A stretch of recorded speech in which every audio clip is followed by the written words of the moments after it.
Welcome back to Pod Save the World. I'm Tommy Vitor. I'm Ben Rhodes. Ben, lots of big election news that we'll cover today. So the Brazil's presidential election happened on Sunday. We're getting some exit polls in about the Israeli election that we'll cover, even though it pains me to talk about exit polls. We'll talk about the latest news about Russia's invasion of Ukraine, the national security implications of the Twitter sale, some devastating mass casualty events that happened in India and South Korea, some good news on climate change, and a little bit of fun thanks to our friends in the UK. And then, Ben, you will hear my interview with USAID Administrator Samantha Power. I believe you know her well. She was down at Morehouse College. She was trying to recruit more diverse candidates into the Foreign Service, into the field of international development. Very, very important, worthy goal. We talked about, the dire state of food insecurity. Why do people say food insecurity? Lots of millions and millions of people are starving because of the pandemic, conflicts, and the Russian invasion and the subsequent food shortages. So we talked about that. And a lot more. So it was a great conversation. Yeah, great she's doing that. I mean, there's been this chronic problem of an overwhelmingly white workforce in the national security enterprise, and the only way to really fix it is to create pipelines to, people coming in young, so that the foreign policy workforce looks like America, and we'd probably get better outcomes if it did. So good for Sam. Absolutely. Okay, you want to start in Brazil? Yeah, let's start happy. Start with some good news. Yes. So great news for Brazil. Great news for the planet. Lula da Silva defeated the current little baby fascist president, Jair Bolsonaro, in Sunday's election. Lula won by 2.1 million votes, or 1.8%. It was the closest presidential election in the 34 years of Brazil's modern democracy. Nearly 120 million Brazilians voted. Lula can start to form a transitional government as of today, November 1st. His inauguration is on, or will be on, January 1st. Bolsonaro supporters are not taking it well. Mm-hmm. A lot of them set up roadblocks all across the country in protests. They seem to be just waiting for instructions from Bolsonaro about what to do. After 2 very long days, Bolsonaro finally spoke today and did a brief press conference. He did not concede the election directly. Instead, he whined about the left and then later had his chief of staff come out and say that he'd been authorized to start the transition process. To his credit, Bolsonaro also said, quote, "Peaceful demonstrations will always be welcome, but our methods cannot be those of the left, like property invasion, destruction of goods, and restrictions on the right to come and go." So it seems like he's trying to get people out of the streets. Again, Lula is a leftist former president. He was, I think one of the most popular politicians in Brazilian history when he left office, was later arrested on corruption charges. Those were annulled. He will also, thank God, take steps to stop deforestation of the Amazon. So Ben, huge win for the world today. How nervous were you, or I guess do you remain, about the potential for political violence? It's sort of all anyone's been talking about in the lead up to this election. Yeah, I mean, it's a huge victory that cannot be overstated for a number of reasons. This is an enormous country, biggest country in South America, and was really teetering on the brink, as we have been in this country and as a lot of countries have been, between an outward autocratic far-right leader, Bolsonaro, and Lula, who's a very well-known leftist figure. But as you said, the outcome actually almost mattered even more, because if the kind of 2 twin challenges of our time are the survival of democracy and the survival of the planet, another term of Bolsonaro essentially completely giving the finger to anyone who cares about the environment and allowing this kind of unchecked logging and destruction of the Amazon was one of the most dangerous things happening in the world. Yeah. And if Lula can just put in place basic protections against deforestation, it'll have a real outsized impact in making sure that one of the most important natural carbon capture places in the world, the Amazon, survives. I still think that the result was alarmingly close in a lot of ways. It is a lot of parallels to our 2020 election, in the same way that the polls consistently showed Lula way up, some of them 15 points. And Bolsonaro's party did well in down ballot elections. Yeah, scary well. Same thing in 2020. Yeah. We didn't, we lost ground in the House and, didn't do as well as we thought in some states. It shows that there's a resilience to Bolsonaro's brand of politics, which is kind of outwardly undemocratic. it also shows, there's a similar polarization in Brazilian society as in the U.S., in that there's an enormous evangelical Christian population that has been kind of radicalized in politics and forms a big chunk of the Bolsonaro base. And so it's very interesting to look at how Brazil and the U.S. kind of mirror one another. I think going forward, so far Bolsonaro hasn't tried to initiate a coup, which is what he was warning he might do, and which people like Bernie Sanders have come on the show to talk about. That doesn't mean they're out of the woods, Right. in that there Some time. there could be continued disruptions, there could be continued demonstrations, there could be January 6th happened a couple months after our election. He could quote unquote find fraud, right? Because that's Exactly. what this whole thing was, an allegation of voter fraud. Then there's some interim step along the way in December 19th, where the election authority gives him a diploma certifying the results. Like, there's all these things that should be ceremonial in the process that, like, God knows what wrench you could throw in there. And we have to remember that Bolsonaro time and again has learned from Trump. There's no other leader who's so self-consciously modeled himself on Trump. Same social media strategies, same consultants. And so just as Trump fixated on those ceremonial gates that had to be cleared, that's where Bolsonaro could train his energy. He only spoke for a couple minutes. He may be saving his rants about fraud for somewhere else. And also, there are undemocratic ways they could just try to make life hell for Lula as president. If people want to, I want to take seriously, people sometimes ask for recommendations for further exploration. The Edge of Democracy is this documentary that came out a few years ago about the prosecution of Lula. Really good. And how much they the right wing worked the courts to basically overturn the government and and that's not to say there's no corruption in the left in Brazil. There's been corruption all over the place in Brazil.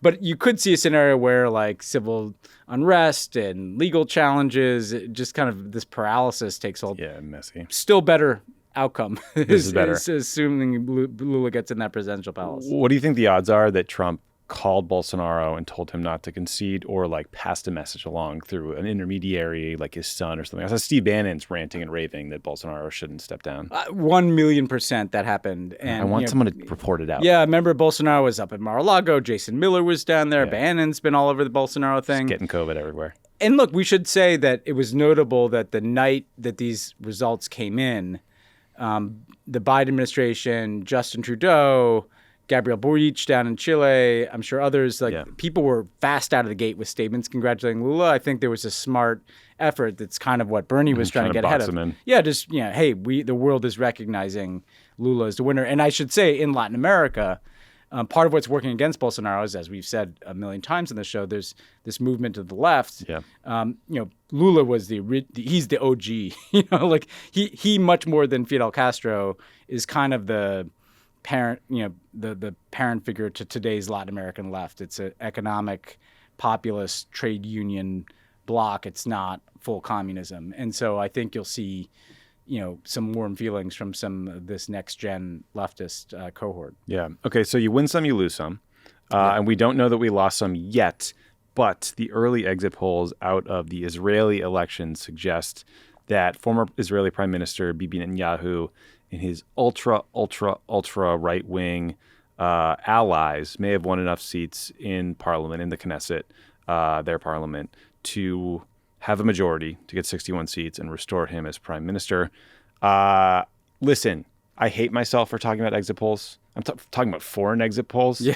I mean, honestly, what lesson have I not learned that I'm talking about foreign exit polls, let alone American ones? But it would be disastrous. So we'll keep an eye on that. And I swear to God, Ben, if I hear anyone in the Democratic Party say, Bibi, God love ya, I love ya, or any of that shit, I'm going to lose my mind. Yeah. I mean, we should note that the exit polls show him up. I think the last election, they similarly overstated Bibi's support. Yes, they did. So, that's the read of hope that I can hang on to. But it does look, like there's a very real chance he could be able to form this government. Keep in mind, too, sometimes the drama of counting votes in Israel and forging coalitions can take a little time. That said, given how narrow it is, his only pathway is likely with the most odious far-right coalition that we've had in Israel to date. And Bibi returned to power with an enemies list and having survived the various crimes he committed that they just haven't been able to prosecute on a timeline before this election is not going to be an not appetite. good. It's not good. And, It's not good. and we can get to it if it goes that way. The tensions are high with Iran. MBS is fluxing in the region. Like there's things that could go wrong here. And yeah, to your point about Democrats, he will be working against the Biden administration no matter how many times Joe Biden tells him every step of the way. God love you, I love you, BB. Like he doesn't love you back, And let's not make the mistake of thinking that because you were friends with the guy 30 years ago that he's somehow going to He's a bail terrible you out person. now. Yeah, my guy Yair Rosenberg over writes for The Atlantic. Great follow. Great voice on Israeli politics. Is in my DMs telling me to chill out. Rightly so. Yeah. It's like, take some time. We'll see what happens. We'll see. Take some time to vote. It's early. It's as we learned in the Obama campaigns, exit polls were often wrong. Yeah, but sometimes right. College settlements are still out. Yeah. Okay, let's talk about that's the nerdiest joke I've ever made. Great merging of our interests. Awful. Okay, Russia, Ukraine. Want to talk about it? Let's do it. So you'll hear Samantha Power and I talk about the efforts to preserve this diplomatic agreement to get grain out of Ukrainian ports through the Black Sea. That deal needed to be reauthorized anyway, but then was in more jeopardy after Russia got very mad at Ukraine for attacking its Black Sea fleet with a swarm of explosive-laden drone boats. It's obviously absurd for the Russians to be mad that the Ukrainians would attack back at the ships launching missiles at their cities. And attack their military. These are military targets. Yeah. But Ben, have you seen the video that was on Twitter from the drone boats? Yes. Getting shot at by helicopters and stuff? Yes, I did. Yeah. It's just wild. It's wild. It's kind of interesting how this war merges very old-fashioned war with new technologies because the Iranian kind of kamikaze drones that really, are a game changer. Really terrorist weapon, right? They just, you don't know where they're going to come from, and they're not super high tech, but they can achieve an effect. This is an interesting kind of reverse engineering of that, and the Ukrainians have been quite good at going right to the core of Russia's military advantage, not shying away from trying to hit, things like their Black Sea fleet that are vital to their sustainment of their war effort and far away from the front line. And it is a good indication of the Ukrainians kind of being entrepreneurial and finding ways to project power far beyond where they have like a physical presence. Absolutely. So the other sort of development, the Russians continue to just hammer energy and water infrastructure, civilian infrastructure in Ukraine with airstrikes. The Associated Press reported that Russia is now recruiting U.S.-trained Afghan special forces soldiers to fight in Ukraine, which is, depressing and awful. Iran is reportedly sending more of the drones that we just talked about and weapons to Russia. The Washington Post had a long report on Russian efforts to subvert the government of Moldova through its intelligence services. That's worth reading. And then there was a report in NBC News that President Biden lost his temper at President Zelensky during a phone call in June when Zelensky asked for more aid. I guess Biden had just been like, here's $1 billion worth of new aid we're going to give you. Zelensky was like, great, here's my new list. Question is whether this was sort of like a momentary hiccup or maybe a sign of things to come when the politics of just constantly pushing out billions and billions of dollars worth of assistance out the door gets more difficult. I don't know. It's hard to tell. Yeah, I've heard, and I'm not citing any specific individual conversation, but there have been these rumblings that the relationship between Biden and Zelensky wasn't necessarily as rosy as it looked on the surface. Like you hear that from some journalists, kind of, but nobody quite. I think a story like this was going to come at some point. And look, this is one of those cases where I kind of see both sides. Of course. Zelensky's job is to get as much as he possibly can for his country and his people. That's the role he's playing. That's what his people want him to be doing. And that often involves kind of holding our feet to the fire. And I do note that every time there's any release, he's very laudatory of Biden and the administration, but that's what he's doing. And if you're Biden, that would be frustrating because you're like, well, I just, tens and tens of billions of dollars in aid are flowing where I have all these other problems around inflation that are being exacerbated by this conflict.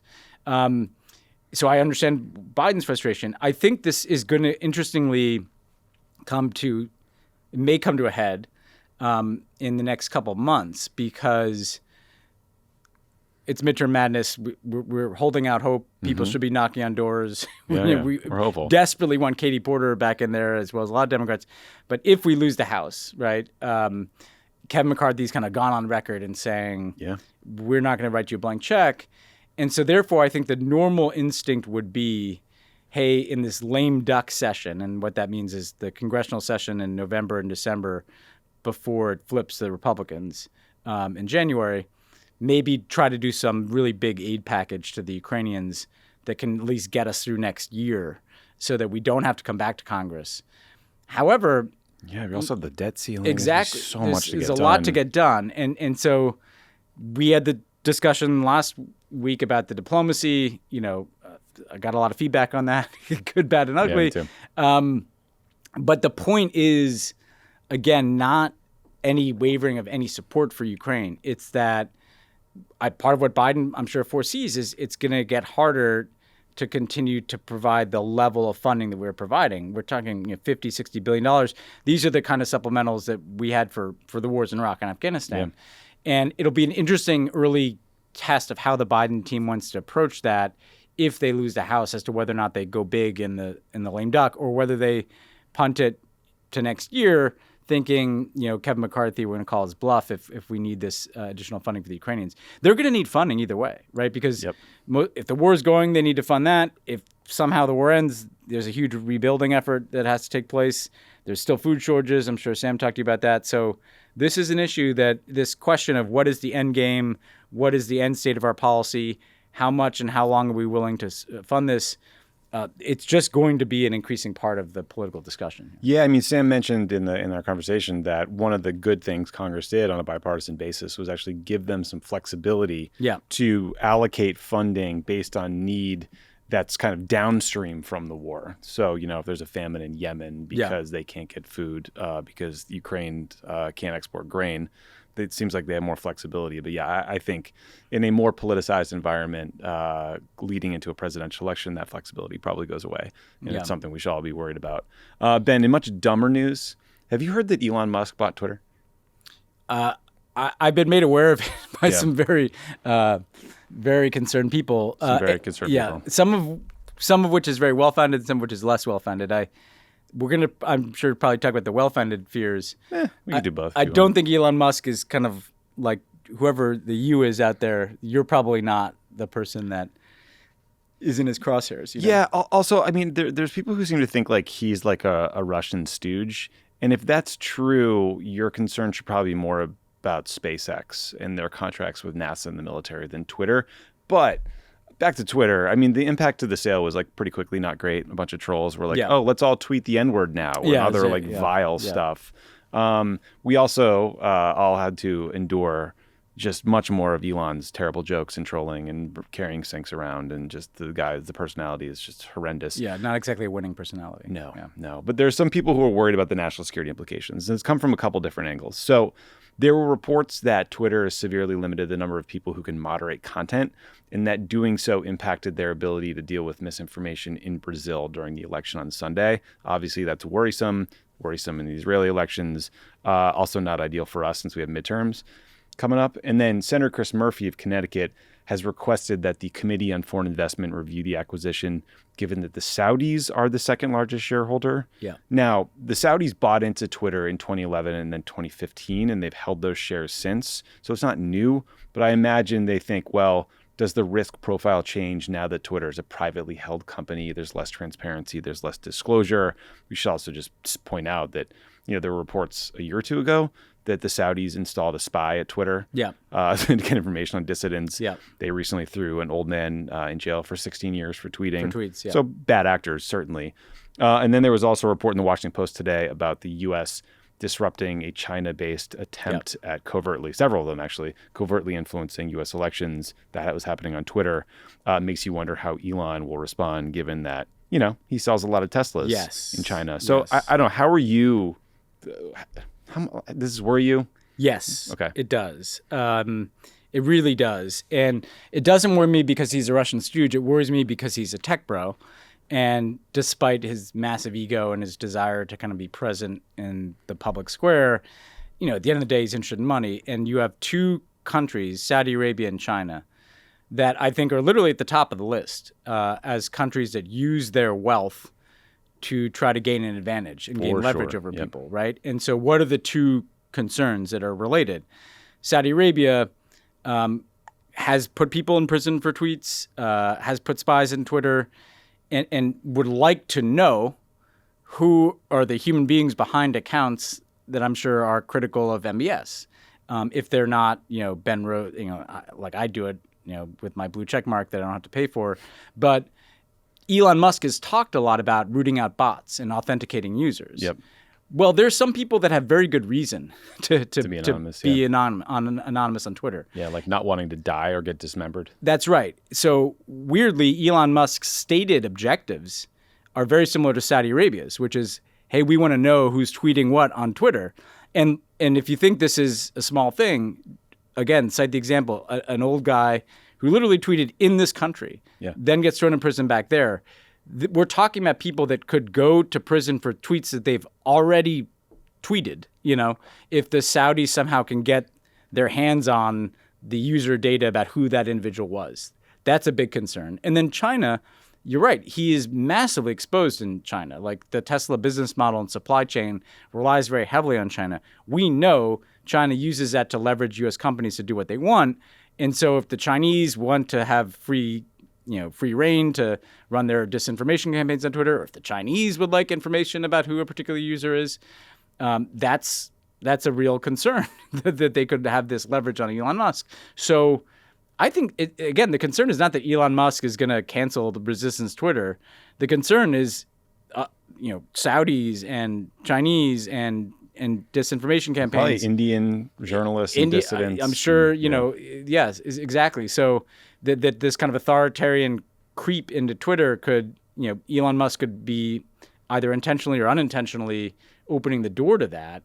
And it does make you kind of depressed when you step back and think, what are our big social media platforms? We've got Mark Zuckerberg's owned Facebook, and we've talked a lot about the damage that's done. Love it. We've got the Chinese-owned TikTok, and we have now Elon Musk, who is literally in business with the Saudis and relies on the Chinese and his supply chain.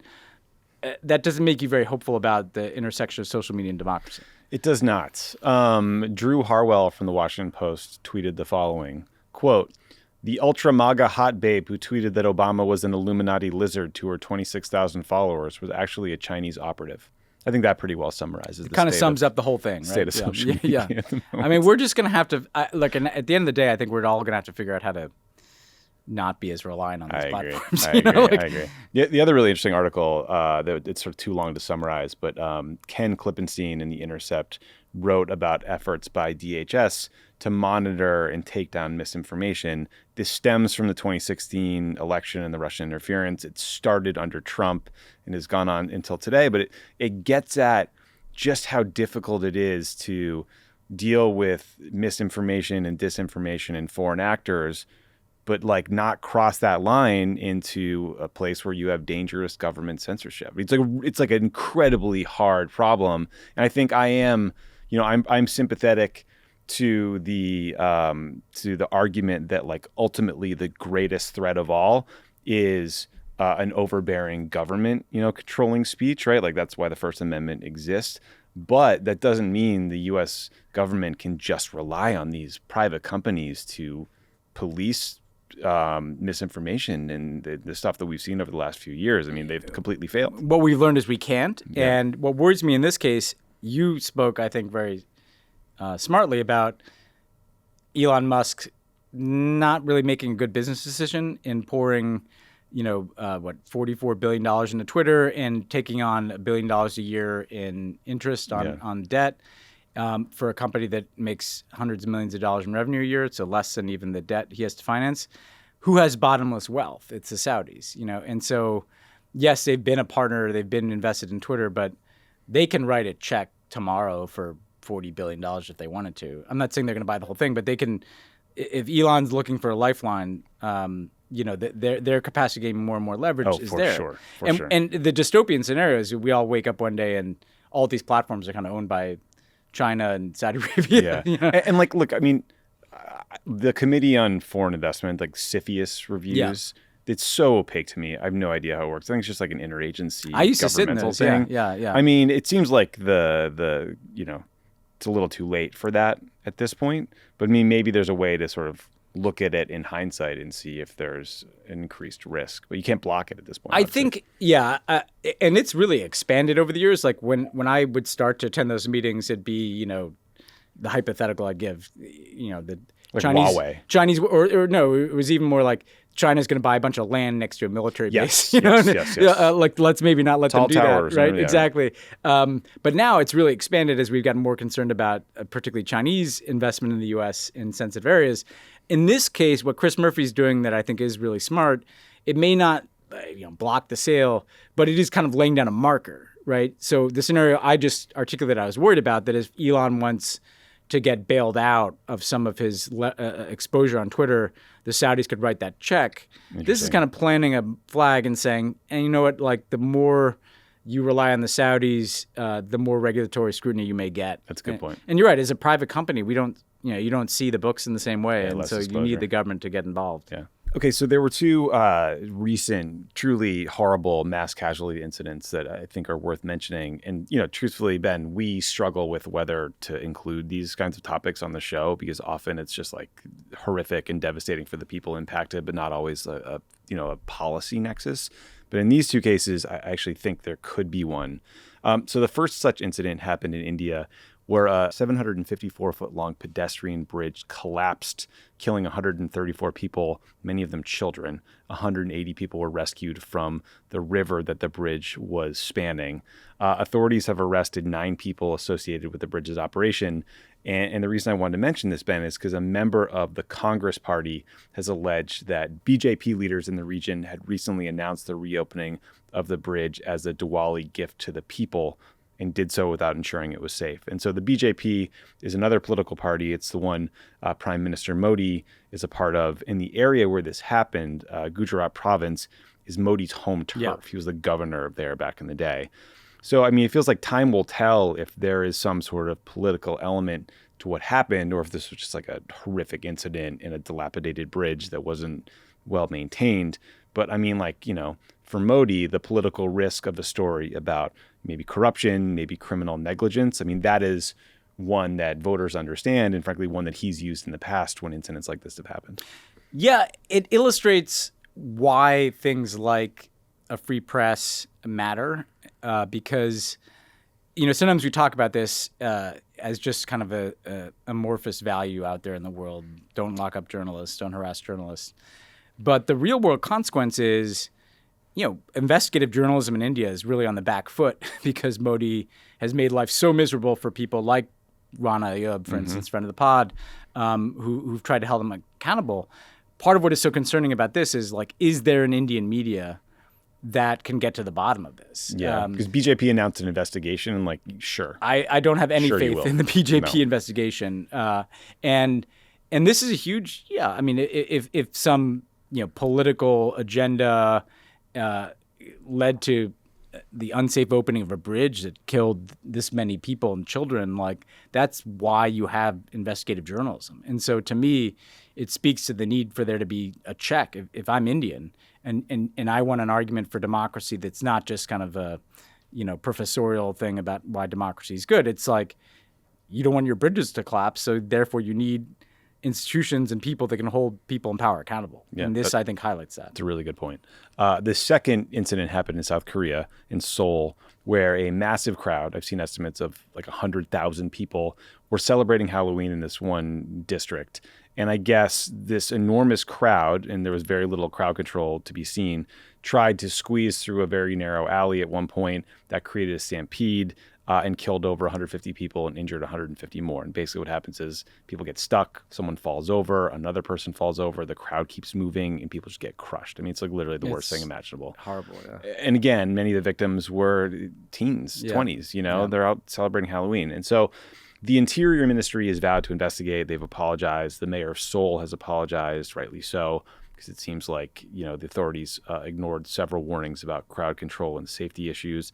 President declared a week of national mourning. They went to a memorial. I mean, it's like the worst thing you could imagine. But again, like the kind of thing that could have enormous political ramifications if voters in Korea decide that like negligence of a party or a political faction is what happened. Yeah, and this president was already not in the strongest position. Now, No. he's not the one that is kind of as directly responsible as the local authorities there, but there is a sense, I think, in South Korean politics that things are not that stable right now, And there are huge issues in that part of the world, and you want, like any democracy today, but you want there to be kind of a trust between political leadership and the people, and this is the kind of event that breaks that trust down. Yeah. Ben, I have something very rare for you, which is a good news story about climate change. Good. You ready? Let's hear it. So NASA recently installed an instrument on the side of the International Space Station. It's called the Earth Surface Mineral Dust Source Investigation Instrument. We'll call it EMIT for short. The purpose of EMIT is to basically see how airborne dust impacts the climate, but it is also surprisingly proven to be incredibly good at detecting areas where there are huge plumes of methane gas getting released into the atmosphere. So basically this thing's like spinning around the globe, and it's found like 50 gigantic hotspots of methane gas being released, which is good news because cutting methane gas emissions is critical to limiting climate change. Now you can find those areas and try to fix them quickly. And so this instrument, I think, got installed in June, very, very recently. So they're just getting started here. So shout out to the scientists and NASA, and I don't know, maybe at the next COP summit, they can figure out a way to use this technology and clean this stuff up. I don't know. I thought you were going to say that the good news story is that Brett Stevens wrote a cover story for the New York Times. You know what? I apologize. Opinion section. You're right. Saying that he now believes in climate change, but the market will fix it all with its invisible Did hand. he really say that? I didn't want to give him the click. I didn't click it either. I just read the headline. So the market will. Yeah, but anyway, I just wanted to get that in. Noted climate denier. Now, I Wow. actually think this is a really relevant story to flag because, part of what we have to watch over the next 5-10 years is we all know that government action is insufficient to hit even the Paris objectives at this point. There is, I think, something important happening in the markets, right? Where a combination of overwhelming amounts of investments, like in the Inflation Reduction Act, which hopefully they'll rename for history as the Climate Change Reduction Act, takes hold and creates market incentives for people to invest in these technologies. But the big missing piece has always been, what are there game-changing technologies that can help us deal with this? And I think sometimes people who care a lot about climate change don't want to suggest that there's just a technological fix out of this, because that's kind of something, if you really push the right wing on this, they kind of say, well, someone will invent something to pull all the carbon out of the air. Now, that said, we are going to need technological fixes. And look, we're criticizing the right wing. Like some of our friends on the left think that like capitalism has to be eradicated before climate change can be managed. And like maybe there's a version of this planet where that is true and we'd be in a better place, but it ain't happening. So we have to leverage capitalism and technology to try to deal with the problem. That is exactly right. I mean, look, I could mount an argument that it'd be great to start fresh without our brand of capitalism. I'm watching The White Lotus now too. People should check that out. Spoiler. But it's not going away, right now. And so we have to work with what we've got. And this kind of, particularly as more and more money is flowing to research and development, the more we can. This is a good example of what technology can do: is really pinpoint what the difference makers are, so that with the limited resources we have, we can focus on those things that can be most impactful. Yeah. One last thing before we get to the interview with Samantha Power. So, Ben, our friends in the UK are once again blessing us with some comedy, with some laughs. This time it comes in the form of a reality TV show. So a conservative MP named Matt Hancock was suspended after joining the cast of I'm a Celebrity, Get Me Out of Here, because he did so while Parliament was in session. This is a British reality show. I guess celebrities, they go live in the jungle for a few weeks and they compete. It sounded vaguely familiar to me. I guess It's been around since 2002. I mean, it sounds like every reality show. Yeah, right? that's very send, good. send, But like send some people somewhere and see what happens. this guy signed up for this show and was just gonna like fuck off from work for a couple weeks. He served as the health minister during COVID, so he might be an idiot, but he's not a backbencher. The decision is not going over well in West Suffolk, his constituency. Andy Drummond, the deputy chairman of the West Suffolk Conservative Association, told the BBC that he was looking forward to seeing Mr. Hancock, quote, eating a kangaroo's penis. The Scottish National Party spokesperson, Pete Wishart, said, quote, it speaks volumes that Matt Hancock would rather be stranded in a remote jungle eating kangaroo testicles than spend a moment longer on the Tory benches at Westminster. Apparently, kangaroo genitalia is a core part of this show. Hancock's not the first Conservative MP to do the show. Another one named Nadine Dorries was also suspended when she did I'm a Celebrity, Get Me Out of Here back in 2012. Are you interested? I want to know this focus on the kangaroo. I really do too. I do, but I don't. What is that about? I guess I don't. I'd like someone to explain to me why. I don't want to actually see it. Yeah. And maybe we have to bring in our friends from Rational Fear podcast in Australia to do this work Yeah, for or us. Lammy. Or this probably blows. Lammy's bigger. Well, the funny thing about Lammy is, like, I did he has a radio show, like an old-fashioned radio show. Oh, It's is it kinda like awesome. LBC or something? Yeah. I think it is LBC. And so I did that. And it brought to my attention that actually British MPs can interestingly kind of just do more stuff than our members of Congress can. Why? I don't know. Like have a side They job? have side gigs, Oh, you know, cool. like I have no idea why that is. Ted Cruz has a podcast, man. I guess, well, maybe our members do and just nobody is Yeah. interested. Remember Bernie had a show that's pretty popular? Yeah, it just does feel like there's more of a profile outside of Parliament for these people, but I don't know that I'd want to watch. No, I don't really watch reality shows to begin with, but like if I did, I don't know, I'd want to watch members of Parliament. Nadine Dorries is kind of hilarious in an unintentional way. Like she's worth a Google for like some of the ridiculous things she says. Who would be the American? This is clearly something Matt Gaetz would do. He would clearly eat a kangaroo dick. Yeah, you could see that happening. That's probably right. It just feels like that to me. You know, you're right though that I feel like maybe because of Prime Minister's Question Time, it's like you kind of have to mix it up constantly if you're an MP over in the UK because like there's no hiding from it. Yeah. You're gonna get worked over. Yeah, you're gonna get worked eventually. over, so you might as well be out there and owning it. If we could steal anything from their system, it would be that. Imagine if the President of the United States went up to Capitol Hill once a week, once a month, I don't care when it is, how often, and just got grilled by the opposition party for like an hour. It would be great. I think Obama would have kind of enjoyed it. Remember when Obama went to the Republican he loved caucus that. meeting? He loved that. And he just ran circles around them. And then the red hen civility police told us like he was too good at the session. And then it was I think the counterproductive. next time they refused to air the questions. Yeah, they wouldn't do it live. Yeah. It'd be interesting to see Joe Biden's tack. He would probably go full senator. Yeah, he'd be very buddies. long wind-ins about how long he's known whoever asked Mitch the question. McConnell. Yeah. Yeah, I don't know. There's a reality show called Alone that Hannah got really into, where they like throw real survivalists out in like some intense places like Patagonia or the Arctic, and they have to just live off the land for months until they like essentially starve to death and have to leave. It's pretty intense, but not a lot of celebrities out there. Come in and help you out if you reach the end of the line there. Yes.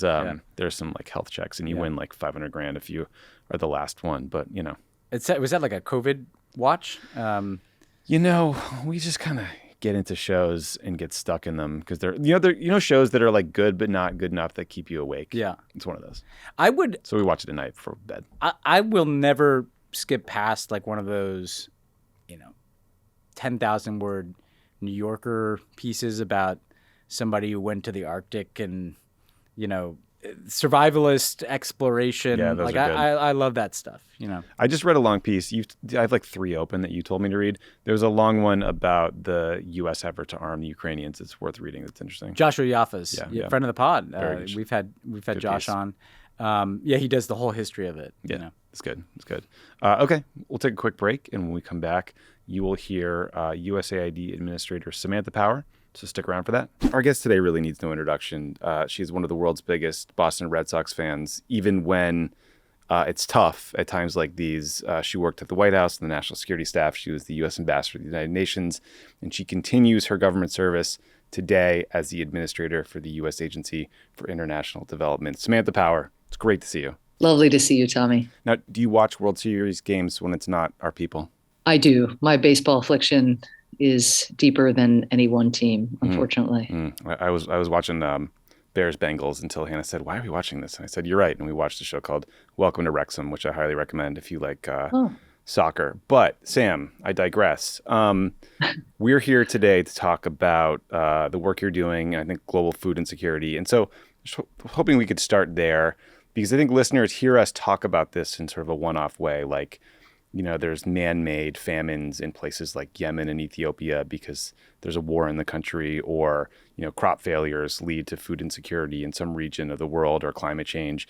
But, or the Russian invasion creating food insecurity. But what's your general sense at the moment of the scale of the problem and, sort of the number of people around the world who are in need of food assistance? It's bleak. I will say right off the bat that the Congress put the United States in an incredible position to lead in the response, the humanitarian response, because with the Ukraine supplementals that passed earlier this year, they actually gave us flexibility to provide humanitarian assistance also to those crises that were indirectly affected by Putin and his gratuitous and horrific invasion of Ukraine. And so we are the world's leading humanitarian donor, and always are. But the gap between us and other countries, unfortunately, in many respects, is widening. But fortunately, in the sense that it is because of bipartisanship, actually, around the provision of that assistance. So, to your question, the needs are massive. The number of people going hungry in the world has risen by 150 million since the start of the COVID pandemic, according to the UN. And that's the backdrop then against which Putin invades Ukraine and then compounds that hunger crisis by blockading food from leaving Ukrainian ports, by himself imposing a ban on Russian fertilizer exports for many months.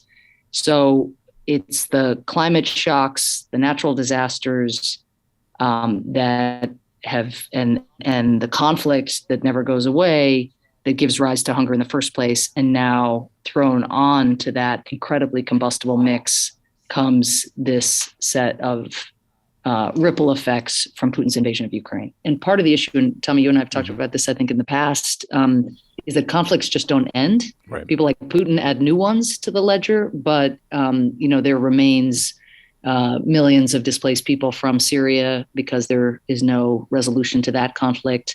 Sadly, the Yemen ceasefire that had been extended on a couple occasions has not yet at least been extended an additional time, meaning that conflict could really bust open again, compounding then the pre-existing conditions, which are climate change. And then now a new pre-existing condition is for many countries, dependence on food being sent into the market from places like Ukraine. Russia put in place a fertilizer ban before it invaded Ukraine. It now blames U.S. sanctions and Western sanctions on high fertilizer prices. That's just nonsense. They were the ones who held fertilizer back with their own export bans and export restrictions. But it's kind of like a perfect storm of the tail end of the pandemic, where countries have borrowed to get through the pandemic, then, higher temperatures or more climate shocks, whether floods or famine or floods or drought, I should say. And then throw on top of that a war that has massively contributed to spiraling food and fuel prices. And you have as many as 150 to 200 million more hungry people this year than you had last year. My God, that is bleak. So what we're hoping to talk about today was something called the Black Sea Grain Initiative. Can you sort of explain what it is to listeners and why this is so important? Well, when Putin invaded Ukraine, he went at everything at once. Recall he was sending missiles as well into the western part of the country. He had great ambition to decapitate the Ukrainian government in a matter of days. He and his generals seemed to have thought they could actually take Kyiv, and might have forgotten that there's some Ukrainians who live in Ukraine who got a vote there. But part of the strategy was also, to take over strategic assets. And he had already done that by occupying and staging an illegal annexation of Crimea, as many as now 8 years ago that was. But taking the southern parts of Ukraine with access to the Black Sea, very, very important to his war plan. And, again, strategic access to water always being something that generals seek out, and even brutal dictators like Putin. But part of the idea as well was, let me use the control that I have, Russian dictator, over these key areas to prevent Ukraine from being the breadbasket of the world, which it had been, for so long, one of the most substantial wheat, corn, oilseed producers and exporters on the planet.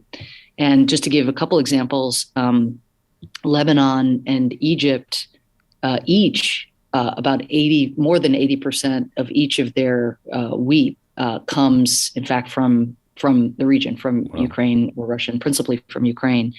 And so in blockading the main port of egress for Ukrainian farmers' produce and for their grains, you could do two things. One, hurt the global south, potentially then creating more pressure on the Ukrainian government, or those like the United States who support the Ukrainian government, to push for negotiations sooner, right? Because if you're hurting and you're blaming the war rather than the invader, that could cause you again to pull away your solidarity with Ukraine, even if you don't believe it's a good thing that one country's invading another.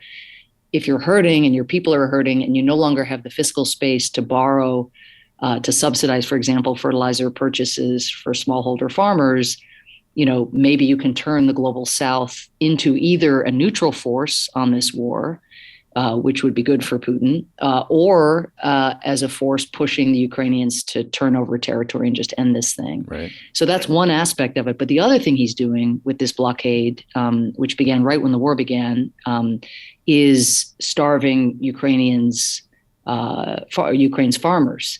And, this was a major exporting country before the war. 20% of the GDP came from agriculture. Before the war in Ukraine, 40% of its export revenue came from agriculture. Wow. So if you're Putin and 95% of Ukraine's agricultural grains flow from the Black Sea ports, you can actually deny those farmers their livelihoods by blocking those ports.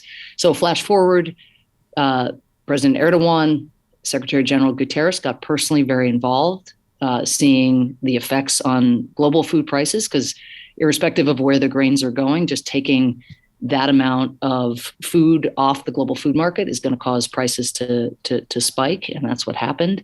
And they got involved and they negotiated an arrangement where Russia agreed to this joint inspection process, right, where everybody could say, okay, it's not going to be arms that are flowing out, it's just going to be food, and that verification could occur. And then when Russia was the recipient of an attack on parts of its Black Sea port facilities, in response to that, Putin pulled the plug on this deal. And I will say, for the period between August and late October, when he pulled the plug, when that grain deal was actually working, global food prices came down. Mm-hmm. And, about a quarter of the wheat exports to low-income countries actually came out of those ports. Putin has been saying, these are only going to rich countries, this food, it's all fake, it's not about the global south. That's flawed in two respects. One, a huge chunk of it is going to the global south, and that's incredibly important, like the countries that are traditional recipients of Ukrainian exported grain. But second, when you put more food out onto the global market, that's going to lower prices everywhere. And that's Right. exactly what happened for that brief window, August, September, and much of October, where the Black Sea grain deal was functional. Having now suspended that deal, what has happened is we've already seen wheat and corn future prices go up. We're already, the FAO, the Food and Agricultural Organization at the UN, is already saying that food prices generally are going to go back up. Even the uncertainty, because there's still some question about whether it can be relaunched or whether it might be negotiated again in a manner where it can be resumed. But just even the uncertainty around it, you know how markets work. Yeah. This is already, costing people meals for sure, because prices go up irrespective of whether food was about to arrive or not. Everybody is projecting in their own market structure. So already, just in the few days since Putin has suspended Russia's participation, that uncertainty is having a very, very negative effect, again, already against that backdrop of such acute food insecurity around the world. Man, that is a brutally difficult problem, because I guess, how do you tell the Ukrainians not to wage war against, ships that are blockading their ports, that are launching missile and drone attacks against them, Russian forces in the region, but also, clearly Putin is taking this as a pretext to pull out of a deal that, I don't know, maybe he didn't want to be in the first place. I'm not sure how you all view it. It seems like a hard problem is what I'm saying. I think there was a lot of question about whether the deal would be re-upped in November. So we're now in the month that in any event, there was a question about whether Russia would wish for it to continue. And there were a number of statements in recent days by senior Russian officials prior to the attack that again became Putin's pretext that gave one reason for some pessimism about Russia's enthusiasm to continue the deal. But at the same time, even in that period, I think many in the UN system, for example, were very optimistic because you have leaders from the global South raising their voices. And again, this is before it was suspended, but even for the renewal, saying, President Putin, this matters for the world. This matters for hungry people. This matters for the global South. And I would note, Tommy, that two things. First, just to your point about pretext, Russia itself, Russia's saying, oh, this has made the Black Sea, these attacks on ports have made the Black Sea now insecure. It's too dangerous, this kind of alibi. Mm-hmm. Russia has hit Ukrainian ports in the Black Sea. Yeah. Right. So it's the notion that this is what has made life in the Black Sea dangerous, needless to say, is specious. But the second thing, just to flag, is that I was struck as a former United Nations, official, U.S. official at the United Nations, at the statements in the Security Council since Putin has withdrawn or suspended, I guess, participation in the deal. I mean, hearing the Indian ambassador, the ambassador from Mexico, the ambassador from Ghana, each raising their voices in a very, very pointed way to say, this is about hungry people all over the world, in a sense, let the grains go. Mm-hmm. And so, I think there is still hope that pressure from, it's one thing to hear that pressure from Western countries, sure, but to hear it from, Prime Minister Modi's ambassador in the UN Security Council, that's not, India has been in a studied neutral position, at the UN throughout this whole crisis, and to be vocal and to say, that this is really harmful to the world's poor and to the world's hungry, and Modi's credibility in the UN system to speak to that message of all messages, that has got to be at least some factor in Putin's calculus. Yeah, I hope so. Sam, you were in Ukraine back in October, I believe. Just curious how that visit compares to previous visits you made to the region and also to Ukraine back in 2015. So I was back in the capital in Kyiv at the beginning of October, and I will say I was there just days, I think maybe 4 or 5 days before Putin, began this barrage of missile attacks on the capital. So I was there in a moment that I know so many Ukrainians are nostalgic for, before it really has turned even darker, for people living in areas that are not proximate at all to Russian forces that have liberated themselves. I mean, the Ukrainians are so proud of having won the Battle of Kiev. But when I was there, and again, it's just a matter of weeks ago, cafes were open, culture was returning. You really had a sense that you were in a cosmopolitan Eastern European city. And to be clear, this week, there are blackouts, there are sirens around the clock. Monday mornings are particularly grim, as Putin seems to have decided that that's how he wants to usher in the work week in Ukraine, by just pulverizing civilian infrastructure, energy infrastructure. So, I just want to note that I was there at a particular time, at a moment in time, and things have really deteriorated because of the Russian forces' savagery and Putin's own decision making, and seemingly deliberate desire to ravage energy infrastructure in advance of the winter, right? Yeah, and energy and water, exactly. So, having said that, what I do want to point to is what you mentioned, which is the contrast between when I had last been there, which granted was a long time ago, but and I'm proud because USAID and the U.S. government have worked in hand in glove with the Ukrainians in a number of domains that I was really, really struck had borne such fruit. So on the one hand, you could say between 2015 and 2022, that's 7 years. That's a very long time. On the other hand, it's the blink of an eye in areas like building an independent media,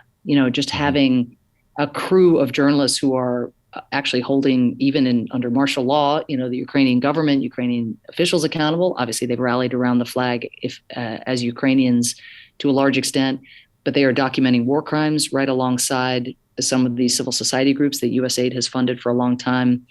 USAID has worked for years in strengthening the agricultural sector that we talked about earlier. And what's been amazing is doubling down on that work during the war. So now helping them build storage silos or giving them grain sleeves, the farmers, so that they can store grains that may be now on a much slower timeline to get out of the country because of this on again, off again blockade by Putin. Helping farmers get access to loans, helping them get loans also that will help them recover farm machinery, equipment that Putin's forces destroyed. A lot of territory has been recaptured by the Ukrainians, helping with demining, working with the State Department and others. One of the projects that I saw when I was there, Tommy, was a drone project, and drones now, of course, have taken on a very different connotation with the Iranian supplied drones causing such harrowing loss of life and destruction. But the drones that USAID is working with the Ukrainians to provide are drones that allow farmers to spray pesticide and to lay down fertilizer while there is a risk of unexploded ordnances on the ground. Yeah. And so seeing these farmers bring this technology to bear and being able to support that. So I was just very struck, and this remains true even with these barrages of missiles, and I met with President Zelensky, that they are so determined to get their economy going, even alongside this need to win the war and win various battles. And, it stands to reason because they need tax revenue. Lots of parts of the country are stable militarily, even if now, again, there's much greater risk of incoming than there might have been even just a month ago. But that planning that the Ukrainian government is doing, which we worked with them on, how to do procurement in a more transparent way so there was less susceptibility to corruption, how to vet officials so that they have the kind of integrity you need. And we need this as USAID because we're providing such significant resources. We need that oversight. We need that transparency so as to ensure that taxpayer resources are going exactly where they are intended.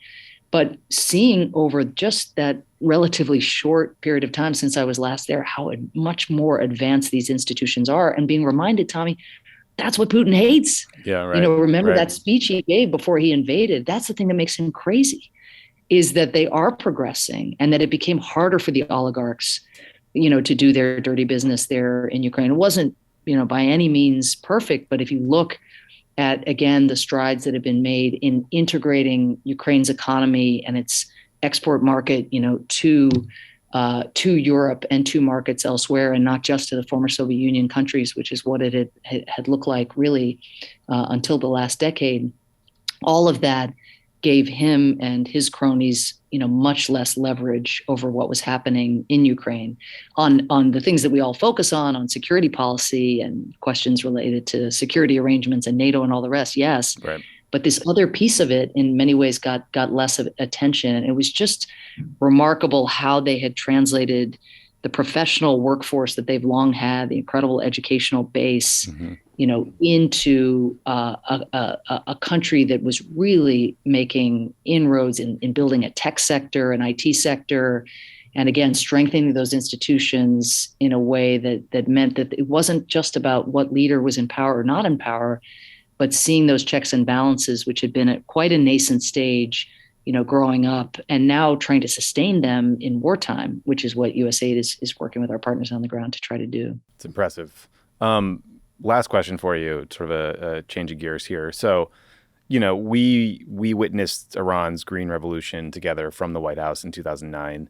I asked President Obama about that period of time recently and the U.S. response, and he said it was a mistake to not do and say more at the time, or at least sort of like put our values on the table front and center.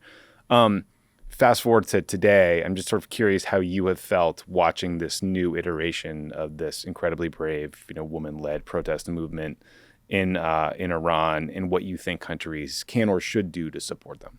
Well, I mean, my first reaction is one of awe, of course. I think like most of ours, and just to the bravery these women and young men know full well what the Iranian regime is capable of.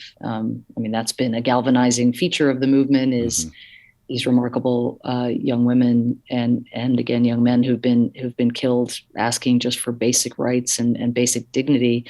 So every day they go out on the streets, or every day, they mark up a billboard with graffiti, or pour red paint into a fountain, or hold up a placard, demanding something as basic as the ability to choose their own destiny.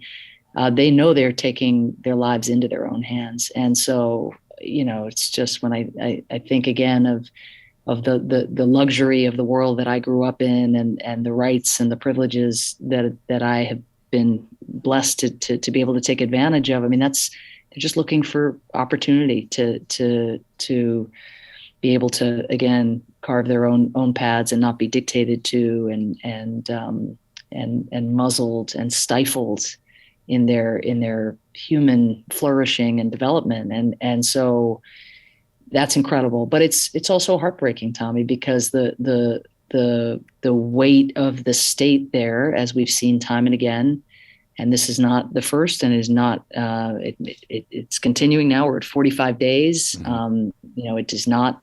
Doesn't seem at all to be petering out. If anything, more families are, getting activated by what is being done to their loved ones, and being engaged by their sons and their daughters about the future that young people need and covet. But again, seeing the hammer come down on these innocent lives and all the talent that is being and joy that is being extinguished is also searing. In terms of what we are doing, the effort to pinpoint those responsible actors, make their lives much more difficult, make the operations that they are conducting much more difficult, the sanctions against the morality police and others, Treasury's effort to make it easier for American companies also to be able to ensure that young people have access to the technologies they need to be able to communicate with one another. Our sanctions were pretty restrictive, and so opening that up, I think, has been important. But Tommy, it's also striking the silence on the global stage. More countries need to be raising their voices. Iran is definitely outnumbered and certainly marginalized at the United Nations. There's no question.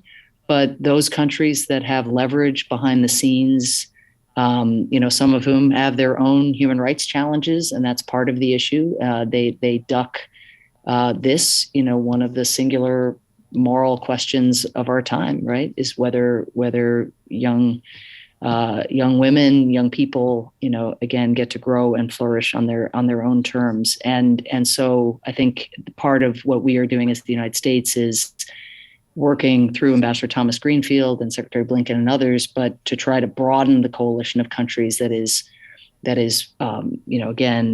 making clear that in this day and age, these kinds of actions to suppress such basic shows of freedom and dignity, have no place in this world. But the more company, the better. The more that regime, which is already feeling, I think, unprecedented pressure from bottom up, but to feel that as well in the international system in a much more intense way, I think, can be important. It's a really good point. Administrator Power, thank you so much for helping us understand what's going on. We appreciate it. It's great to see you. Hope to see you in person soon. That would be wonderful, Tommy. All right. Well, travel safe. See you soon. Thank you. Thank you, Sam Power, for joining the show. Ben, you haven't heard the interview yet, but she did give a shout out to you and your Mets. And sort of like in a sincere, nice way. I know she sincerely feels me as a long-suffering Red Sox fan who, after 2004, was no longer suffering. So I appreciate that. I will say one other. We were talking about the New Yorker earlier. One other plug I want to make is Evan Osnos has an article about the billionaire Chinese sugar daddy for Steve Bannon. Yep. Which I don't think it's got enough attention that this guy was like full-on Chinese intelligence operative and may still be. Straight up. So basically, yep. It's kind of ambiguous. Some people think he still works for. He clearly did work for Chinese intelligence. Imagine if Crooked Media was funded by a Chinese intelligence operative. I think the right would pay some attention to that. It might get noticed. If the War Room podcast might be a product of Chinese intelligence, seems like the music when they go to ads is about how we're taking down the CCP. Yeah, but it would be and look, maybe this guy has undergone the conversion he says, where he's now a dissident. But it would actually be the most genius thing possible. Oh, yeah, I'm just saying it's weird. Yeah, well, to say he's flipped when in fact he hasn't flipped. That's what would happen in the spy. Or he's associated with someone who's the last holdouts of the anti-Xi kind of block within China. Nothing good. Bo Xilai kind of. Yeah. It's how a tycoon linked to Chinese intelligence became a darling of Trump Republicans. It's a super fun read, and people should check it out. Yeah, I listened to him on Fresh Air, I think, talking about it, but I do have to read it because Evan's really good. And his book about his time living in China and reporting from China was fantastic. Yeah. Okay. I mean, I don't want to go because when we get up from these chairs, John Favreau is going to just fucking cover us with exit polls and polls out of Pennsylvania and just things that are going to make us feel sad. This is my safe space. The only reason I want to go is I think I may have achieved an early New Year's resolution. What do you do? I occasionally, I do pay attention to feedback. I've been told I say too much on this show. I think I made it all the way through a podcast without saying Good job. So just want to let people know I read the bad reviews as well as the good ones. I'm trying to get the PSA crew to swear a little less. And I know I've said F more times on this episode than I usually do on this show, but I will not give up swearing. I will just get 3 an hour versus 45 when Dan and John get teed off. Okay, that's all I got. All right. Talk to you.